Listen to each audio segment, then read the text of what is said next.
Okay, we're here. Wonderful.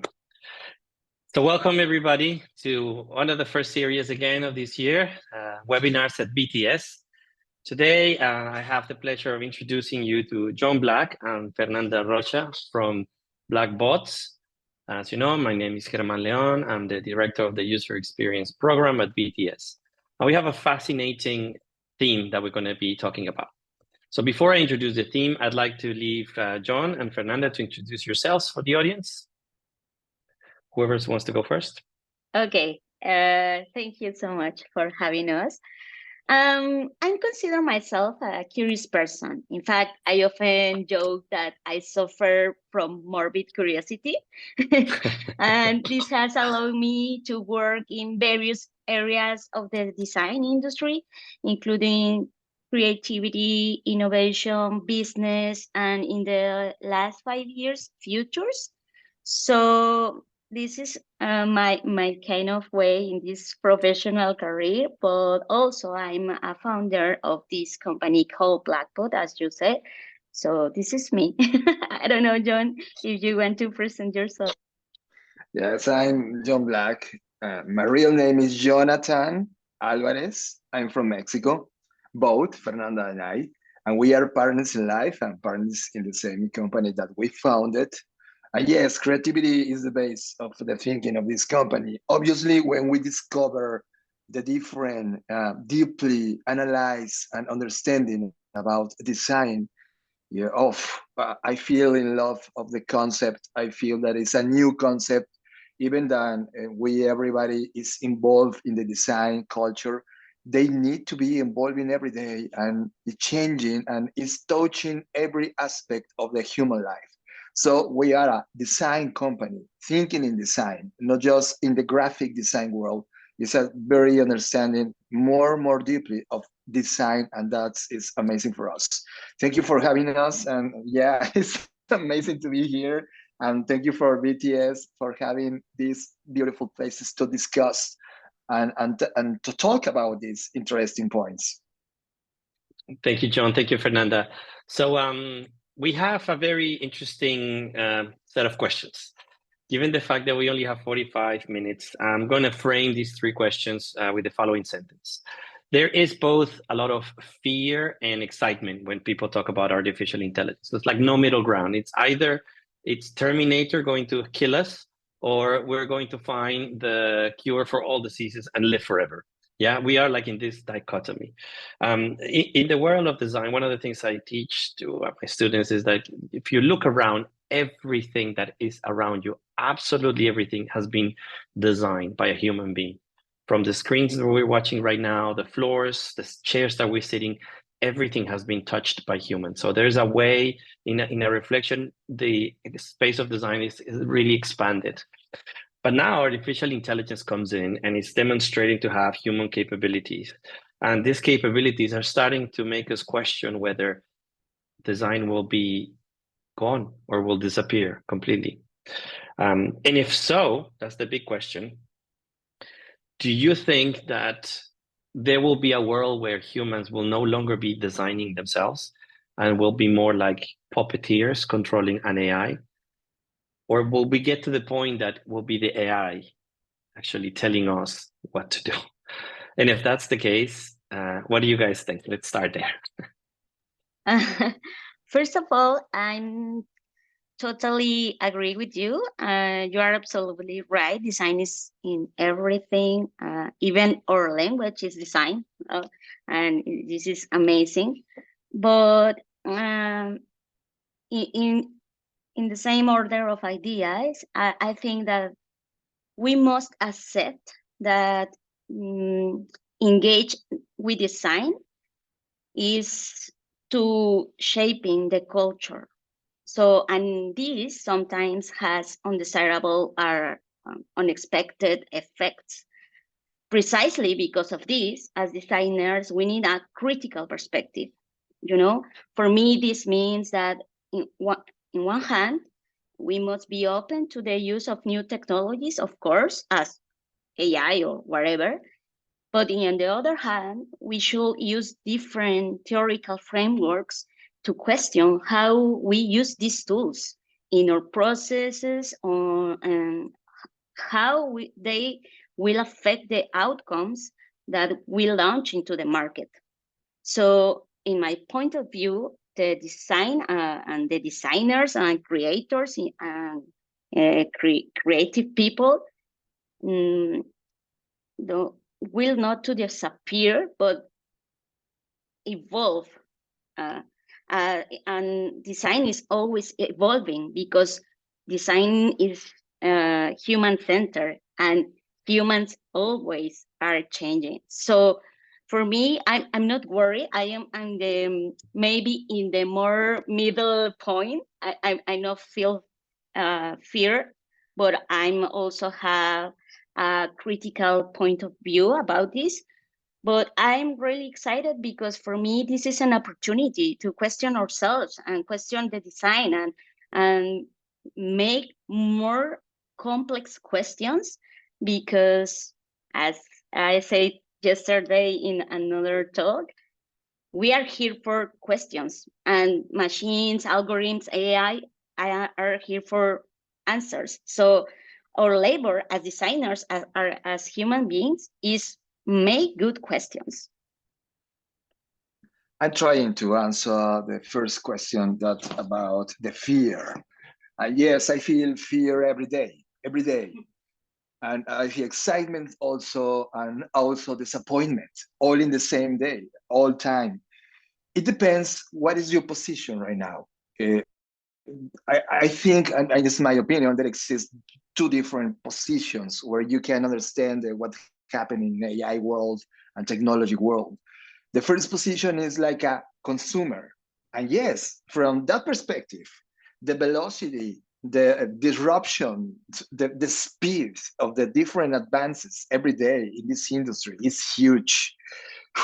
Goes so fast, and is so fast that you doesn't get this velocity too. You are slow. You need to think and get the technology and adopting in everyday life, and then you feel scared because you are enough speed enough to get in the same in technology velocity. So yes, I understand. The other position is the position of the creator or the designer. And this is the biggest emotion and the biggest, I think, the best position that you may be going to transform in. The creators understand the tools, understand the culture, understand the behaviors and the opportunities and the cons and the bad things. And then everything is a challenge to create some better version of what we do, some better version of the different objects or the companies or the platforms. And then from this perspective, the fear disappears and then appears the opportunity.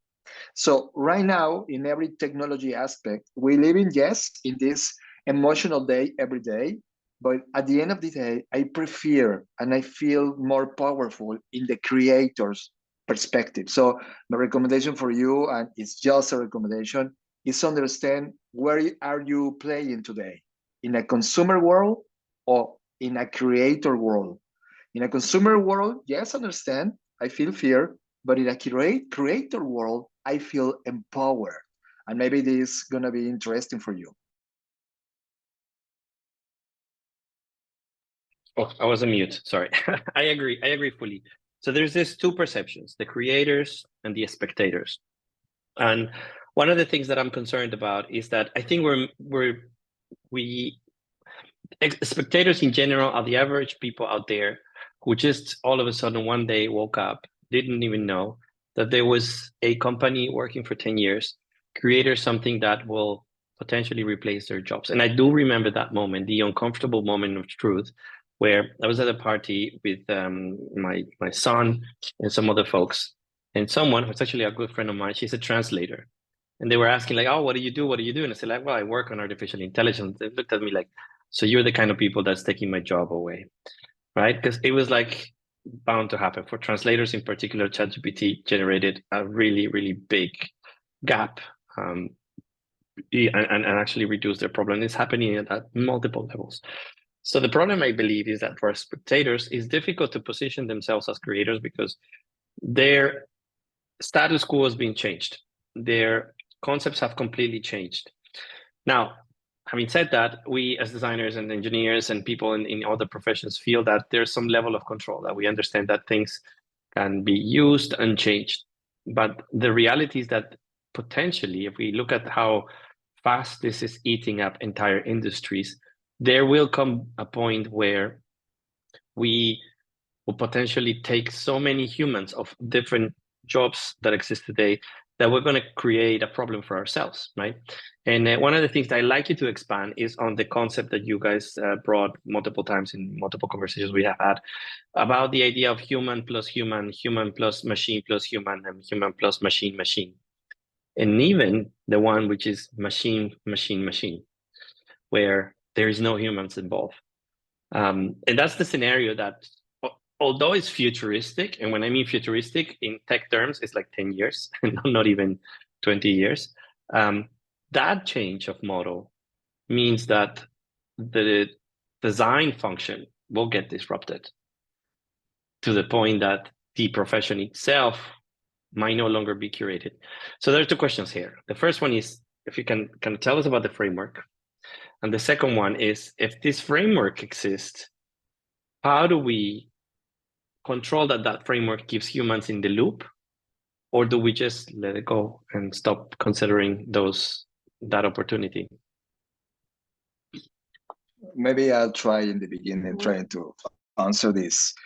Yes, it's a fact. We are living in a 20 years old world from its interaction, highest interaction with technology. And for example, you are a user for Uber's or Netflix, you are in a machine model in this moment. The machine and algorithm model is a recommendation model, and maybe it's a substitution from process of human process to do better because they manage better the information and data. So it's important to understand and no arrogancy behind is the humans are better to thinking, but the administration of data, the processing of data, the machine is better and more speed and more efficient. So in this camp, we are losing. You are trying to get better like machine. It's right now impossible way to get better or think better or faster than an algorithm of a machine. So we need to accept that the human business world right now is evolving since 20 years ago in a machine to human model. And we need to discuss and design around this understanding because right now is the norm. Right now is the technology companies understand this better. Yesterday, we discussed, Fernanda Rocha and you, in a beautiful panel, the different models, and we saw 4 different questions. The first question, I talk about 2 different, and Fernanda maybe gonna explore the 2 different more. The first scenario is the activities that humans do very well and better. Maybe it's thinking, maybe it's creating, maybe it's exploring. It's better. The humans do better. The second scenario is that humans that do with AI better. Actions that humans with AI do better. That is accepting or trying to understand what the AI, like a tool, give to us to do better with AI the things. In the third, Fernanda explored this idea after. Yeah, thank you. Yeah, we think that the third element in this framework is things or actions that AI can do better with human assistance. It means that maybe the 70 or 80% of this process is made by artificial intelligence, but at the end, the person who makes the decision and makes the final decision is a human. And at the end, the fourth element is when an AI is better than human and there is no human in the processes.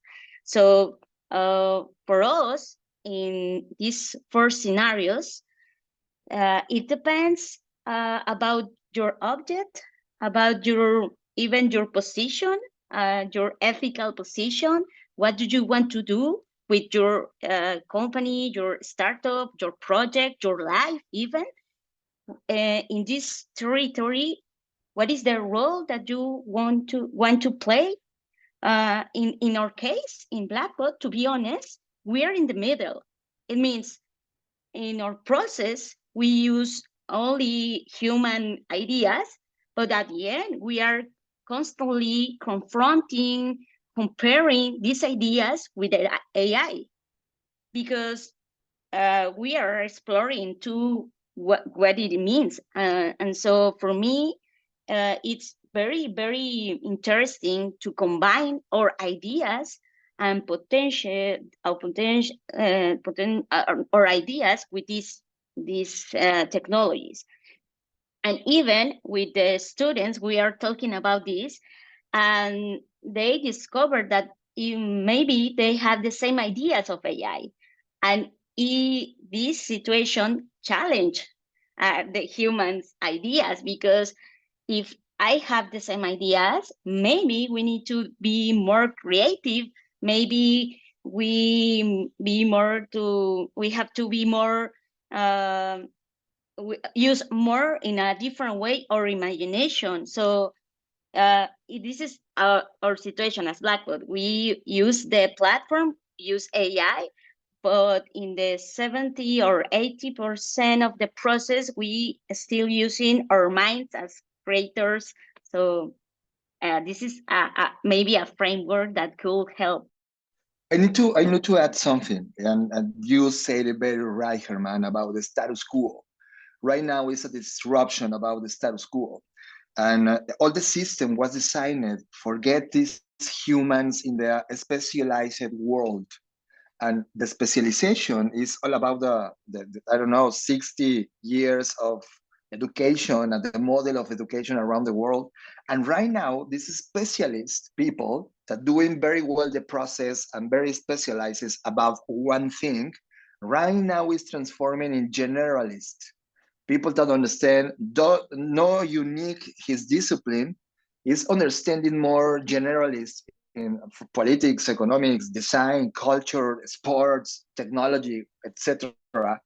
And now I think that we need generalist, specialized people that go deeply in each area to understand what happened in one phenomena of the social world, of the human world. For me right now, we are in the borders of the exploration for the human possibilities.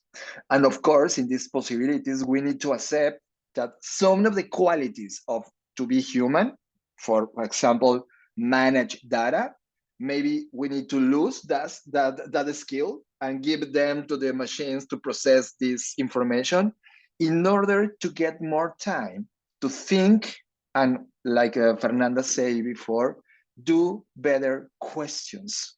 And these better questions drive us to a better humanity. I love that. I love that, guys. And it makes me think about an exercise that I've been doing, I think now for 5 years. I talked a lot with taxi drivers, and it's that I take a pulse from reality with taxi drivers, because you can hear, I actually enjoy it a lot. I get all kinds of answers from all sorts of different questions. And it's amazing. It's really interesting. So as you know, I sold a company in the computer vision space that was deeply involved with the autonomous cars and in general vision. And every time I speak to different taxi drivers, I ask them, do you fear the potential of the autonomous vehicles and the robo taxis? That's the actual name of the technology that is going to take over taxis in less than 10 years. They're already releasing in some companies. Do you fear the robo taxis taking you? What do you think about that? And you get the two answers, and they're always very polarized. So the first batch of taxi drivers tell me that's the devil. They should not exist. They should kill all those companies. It makes no sense. Why would they do that? That's one view of the world.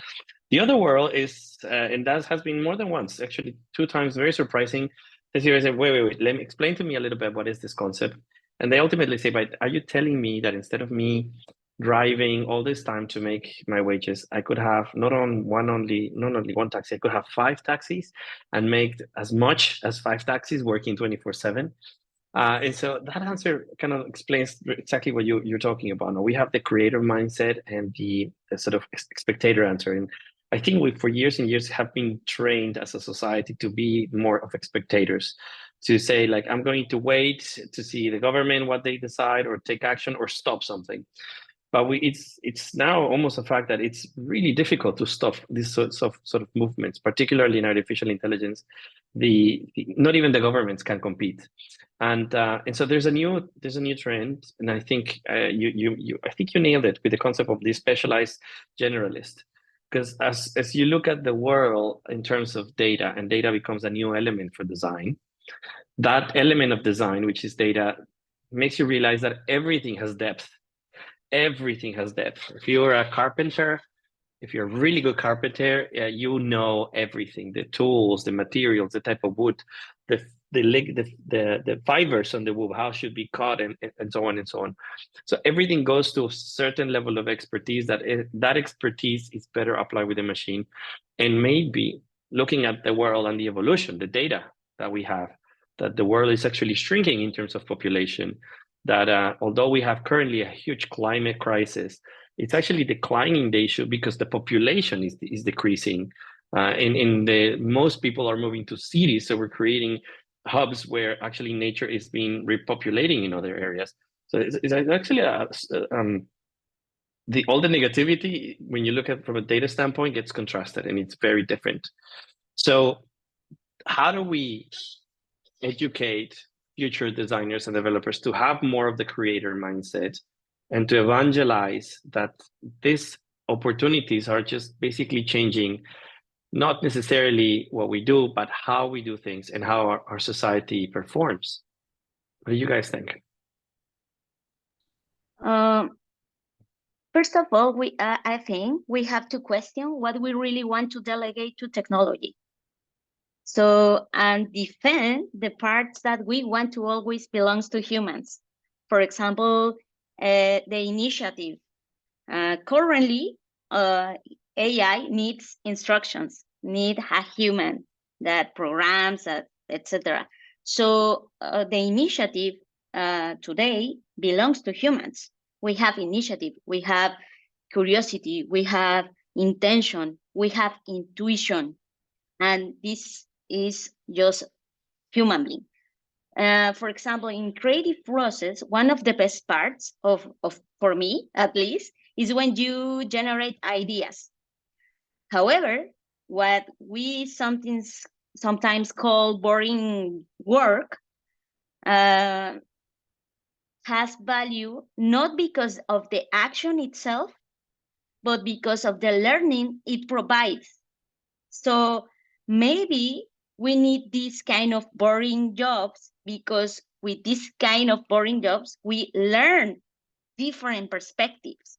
And when we learn, we can transform the process and then use AI to, to amplify the process and or different kind of ideas. So I think that the point here is, if we need, or if we want to change our mindset, first of all, we need to understand what we want to do. And for me, this is the first question, because a lot of people that I met doesn't know what are they doing. So this is maybe a philosophical question, but it's an important question. What do you want to do in the future? What do you want to do with your professional career? What do you expect for the future? And you need to be you need to use your agency. It means, as you said, sometimes we are expecting a kind of, government of something that decides our lives. But right now, we need to take this power and use our agency to decide and discover and design our own future. So for me, it's important to answer this first question. And then when you solve it, you can decide if you want to use this AI to amplify this objective, or maybe be better in your professional career, and so on. So if we don't learn this first, or we don't solve this first question, it's very difficult, because as John said, and as you said, is the technology is actually changing everything. Absolutely, I have absolutely. two John. different ideas. Sorry for the interruption of me. I have two different ideas, and one finally romantic idea. But at the beginning, the designers need to understand that we are in the middle of two positions. The first position is that we are artists, and the artist is these people that get these trends in the beginning and reaction in the beginning to the trends, and maybe do music, and maybe do movies, and maybe design it, and another do business model, another startups, another artifacts, because we are creators. So in the art position, we create because we can create.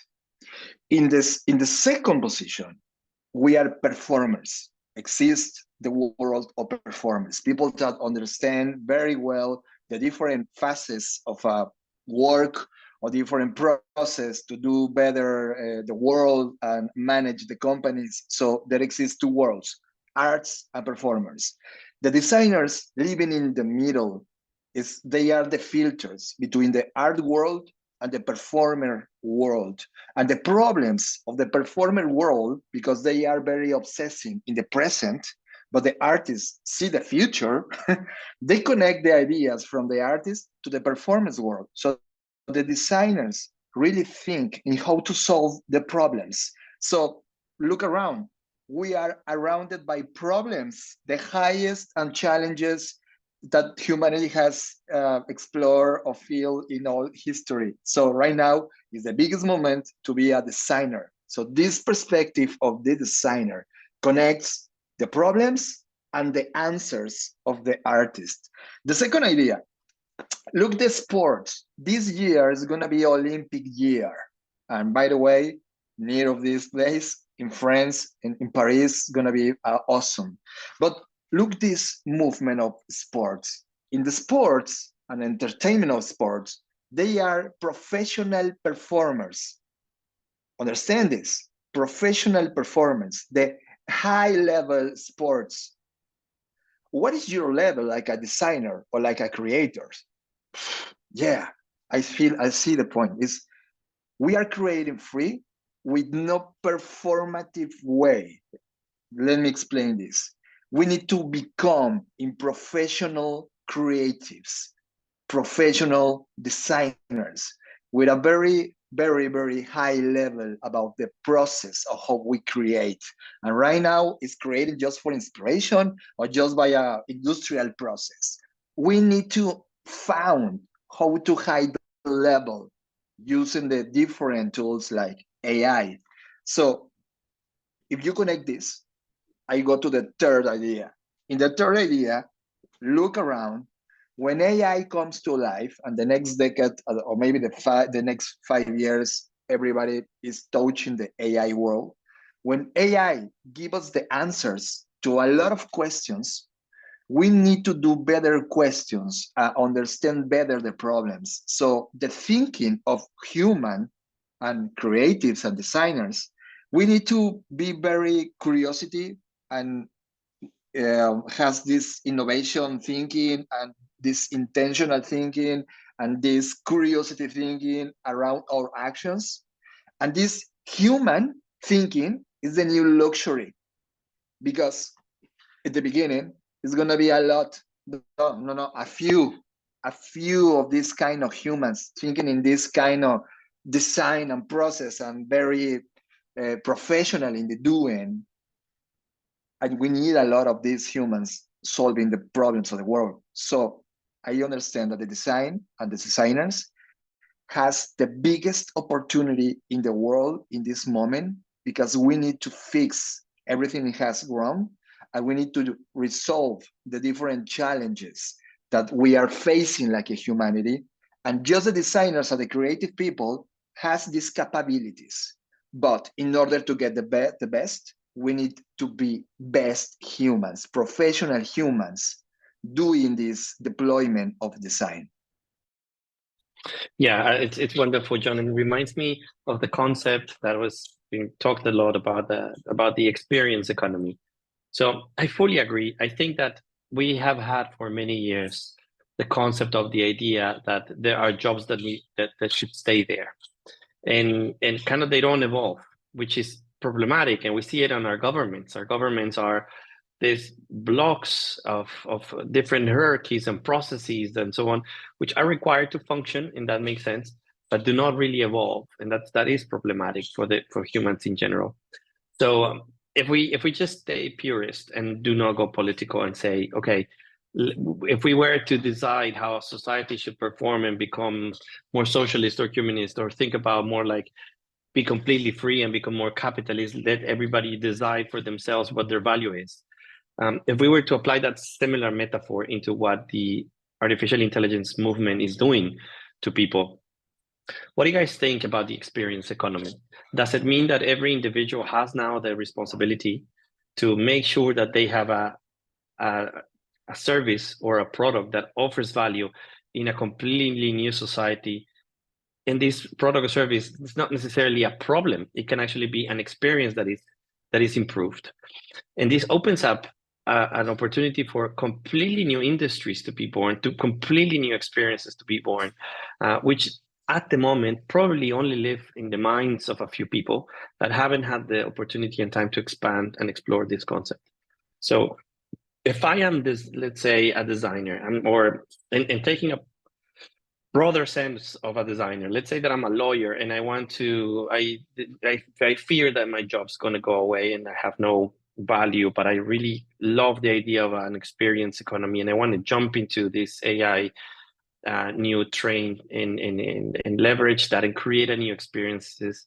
What are the tools or what are the processes that this new kind of designer, this person that is bridging the imagination gap between the possibilities and the technologies and the human experience needs to develop in order for that to happen? How can we, essentially the bigger word is, how can we become experience designers of the future? So I believe that the experience economy will evolve into a relationship economy. Because today, using AI is not just about interaction or experiencing something. It goes beyond that, involves emotions and feelings. So if AI has this ability to engage us with this kind of feelings and emotions, so as designers, we need to be more capable to understand these emotions and feelings too. So for me, the designer of the future is not just about design. It's about this wide perspective of life. For example, as designer, we need to understand the anthropology. We need to understand economics and politics. So as John said before, I think that design need to be more complex, at the same that is more critical, but also more human. So because at the end, we design to transform the human lives, to maybe design a better world. So if we want to design a better world, we need to understand human beings, and even this kind of new thinking about design as the life-centered design, because obviously we are not alone here.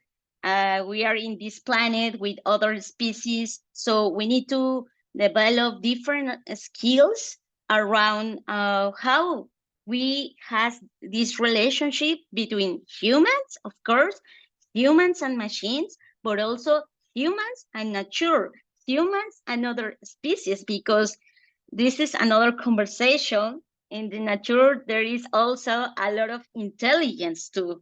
So we are here talking about human intelligence, artificial intelligence, but also exists nature intelligence. So even maybe in the future, we need to understand better these three levels, humans, machines, and nature, to propose or discover or design better ideas.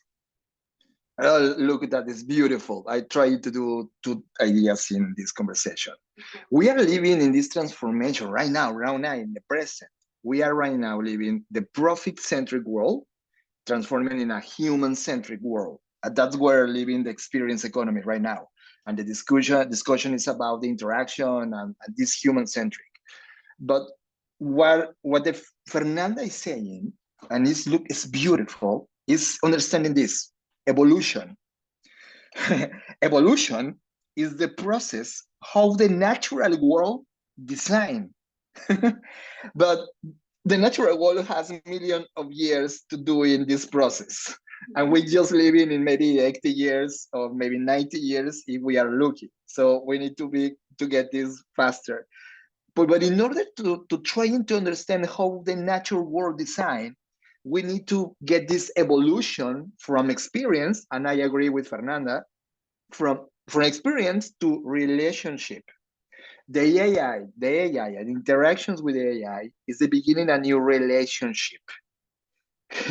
And this new relationship opened the doors to do the next relationships, the relationship with you and you, the relationship with you and the technology, the relationship with you and the natural world, for example. And in this relationship, yeah, the human-centric, and agree with Fernanda, transforms to life-centric. Maybe the next decade, I don't know, Fernanda Rocha and I, we are trying to understand this new idea, this new relationship model. This changing to life-centric maybe is more complete to take care of the human life, take care of the human livings around us that feed us, that getting this air from us in this natural world we live in, this planet, this aircraft in the universe called Terra, Planeta Terra. I think we need to get this level of understanding. Yes, design gonna help us, but we need to put this focus or maybe this transformation from human-centric to life-centric. This is just a proposal. This is just an idea from us, but maybe can help with this idea all around the world. I agree, and I think the topic here is perspective. I think we as humans have a tendency of doing something which Sam Altman mentioned was disregarded as a negative thing, but I think it's a positive thing. What he said that we have been living in a world that has been human-centric, and of course it's been human-centric because we look at each other and we want to survive in the world. So obviously that we are the center of the world. But we created institutions, we created philosophies, we created a social contract, and we created dogma.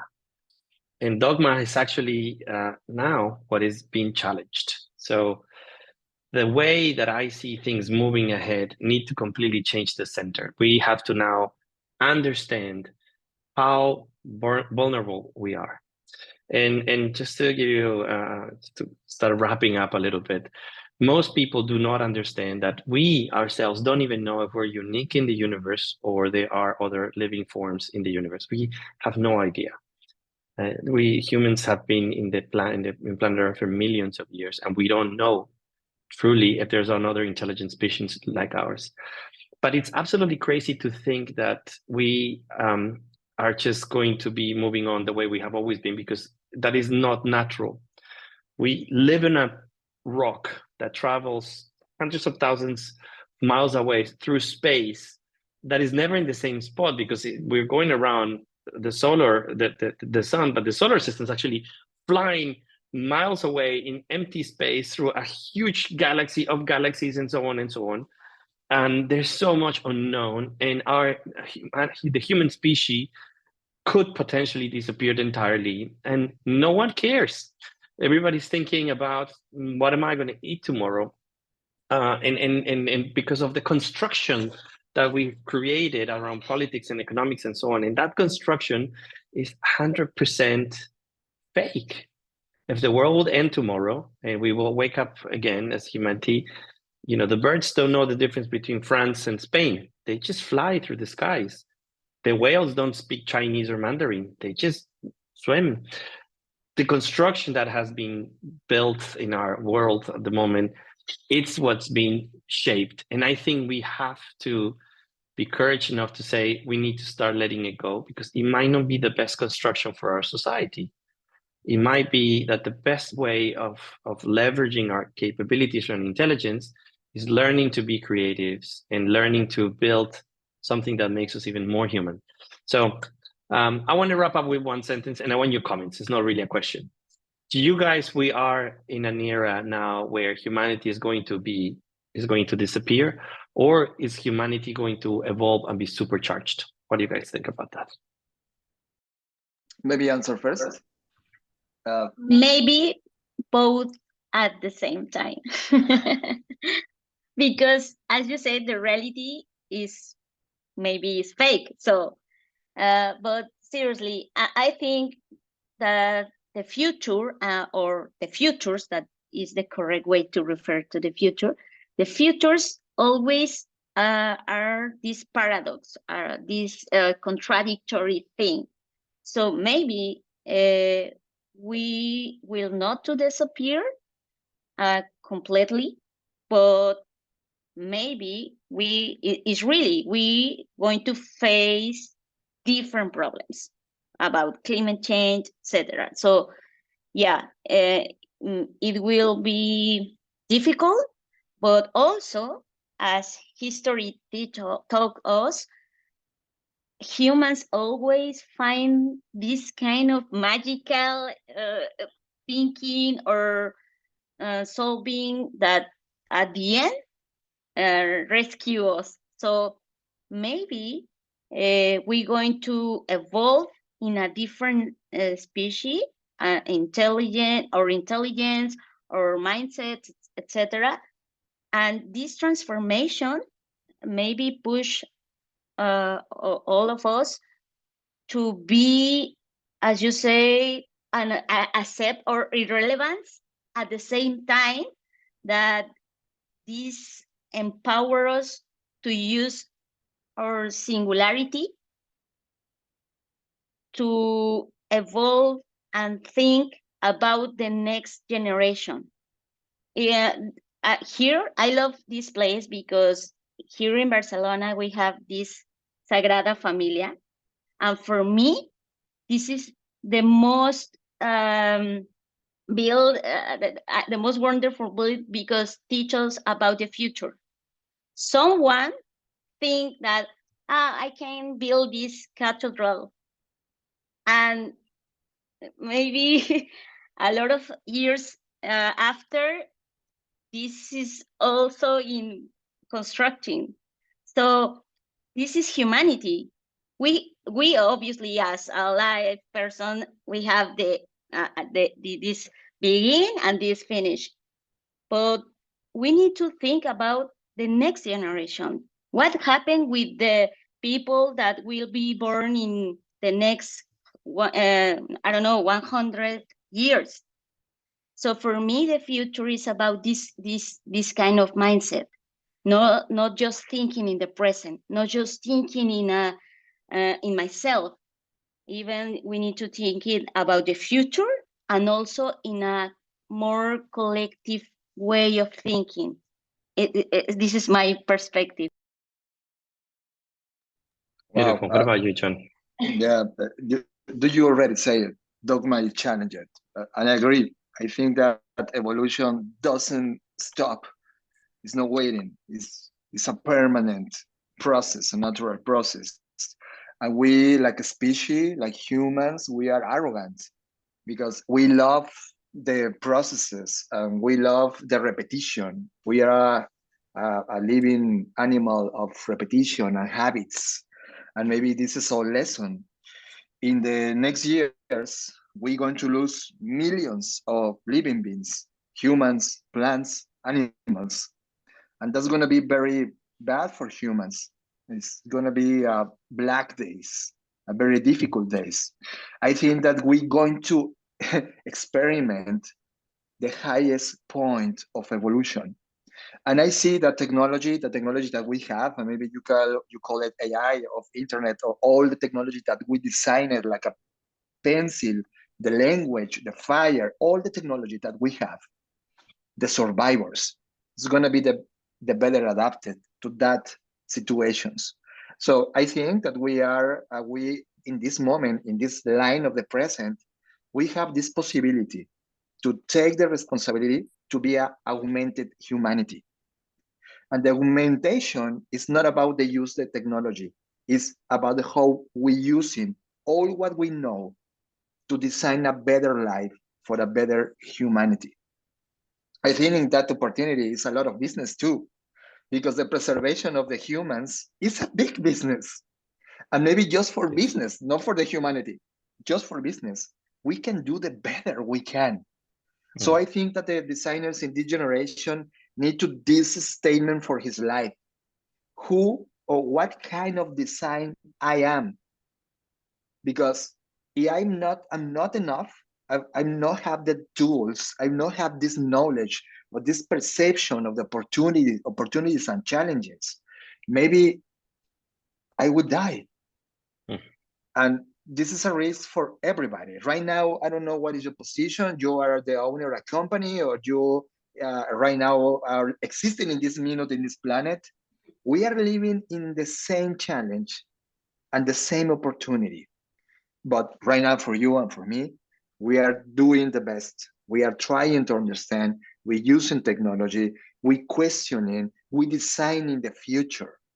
And this is the biggest opportunity, and maybe one of the last from this generation. But I see like opportunity. Wonderful. I have a question from the panel, from some of the hosts, sorry, which says the following thing. Do you foresee a future where humanity will fade into the background after technology, and humanity will come to a way of life next to and together with nature?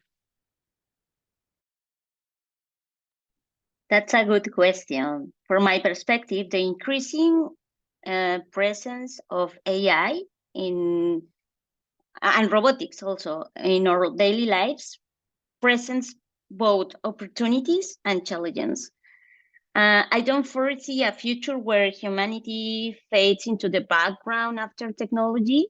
Instead, I prefer to envision a future where we find a harmonious balance, integrating technology into our lives in a way that enhances this our connection to both each other and nature. And it's essential that we continue to ask critical questions about the role of technology and strive to create a future where humanity thrives alongside technological advancements in harmony with the natural world. Because we can't deny the existence of humans or technology or nature. So we need to learn to live in this harmony with this species? This is an interesting question. I think that the answer lives in every position. For example, the question is what kind of humanity we can or we love to design and live in this humanity. Right now in the technological world, of course, it's possible that the humanity is just a step in the evolution of, I don't know, something else. In the last 2 months, a lot of ideas about the new species created by the AI is in the beginning, is born in right now, is in this moment in a good trend. But I prefer to be human. Maybe, yes, I prefer a human connected more with the creativity and the universe. And even if we are just a no evolutionary space like AI in the next, I don't know, 200 years, the humans need to be humans. We need to understand what is the meaning of human, and of course, what kind of humans need to be in the next 100. For example, one of the neat things that we need to preserve is the love and trust, the creation, the curiosity. This is a different aspects, a lot of aspects of humanity that we need to preserve, take care, and explore. Right now, we living in a crisis of imagination, and we need to come back to 5 years old. Your kid, when you was a kid, 5 years old, you asking beautiful questions, and you asking always why. Why we stop to do these questions? Because people feel, I don't know, bad with these questions. We need to come back to these questions again, because this is the kind of questions to drive us to real humans. So I see a world in the tendential world that, yes, is high technology, but I prefer in the present design a world with the technology is living because we are using like a humans to potential the humans. So I prefer to design that. It's a perspective that you have in this moment the power to design that vision. So design it. Yeah, and I think we're going to, I think you posted something that is very inspiring. We're going to redefine humanity. Because what is really interesting about AI is that we're exploring technologies that are allowing us for the first time ever speak to dogs, to understand whales, to hear the wind, to talk to trees. So humans will no longer be talking to humans. We are actually on the verge to talk to every species on our planet. And once we get to that, the world is going to be a completely different place. So I believe that there will be a future where humanity will not fade, but this is the true singularity. We'll collapse in a complex world of thoughts, identities, cultures, people, non-people, vegetation, everything. And that conversation is going to reshape the way we live. It's All right, beautiful. we're coming to... It's beautiful. What a moment. What a moment. Yes.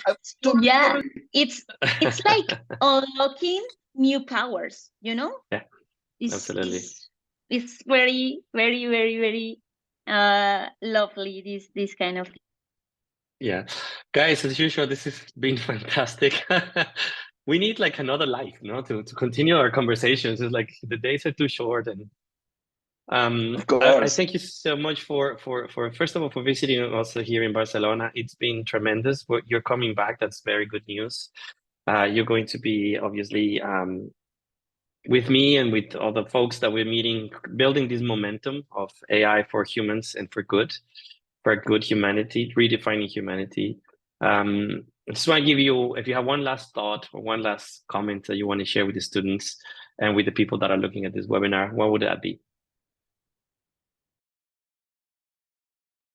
I don't know. Be the human that you want to see in the future. No, for me, this is design right now the world that you want to live in the future, even if you will not experience this future, because as I said, the life is short, but we are sometimes expecting different moments, the right moment. This is the right moment. Yeah. So Beautiful. Thank you. Thank For you, me, very nice. for me, is the world needs the better version of you. So if you don't have this better version, design it. Really design it. The world needs you. And share it with the world. Share you version to the world. Oof. Beautiful, guys. Thank you. Thank you so much. It's been an absolute pleasure. If we need to find you in the interwebs, we look for blackbot.com. no, blackbot.rocks. Blackbot, I love it. Blackbot.rock. So everybody, if you want to talk to John and Fernanda, and please do join their podcast. I am absolutely addicted to the podcast. It's absolutely wonderful. These two guys are creators of content. It's really good, the work that you guys are doing. Thank you so much for joining this webinar and looking forward to see you again. And to everybody that is listening, this is going to stay on LinkedIn. And so if you want to repeat it or contact us, you're welcome. Have a very, very wonderful day. And Thank you for the staff at BTS and the university for sponsoring this fantastic webinar. And as well, if you guys want to learn about the masters in user experience, please connect with BTS and look at all our content. All right, I'll leave you all, and thank you so much for this wonderful session. See you in the future. Bye-bye.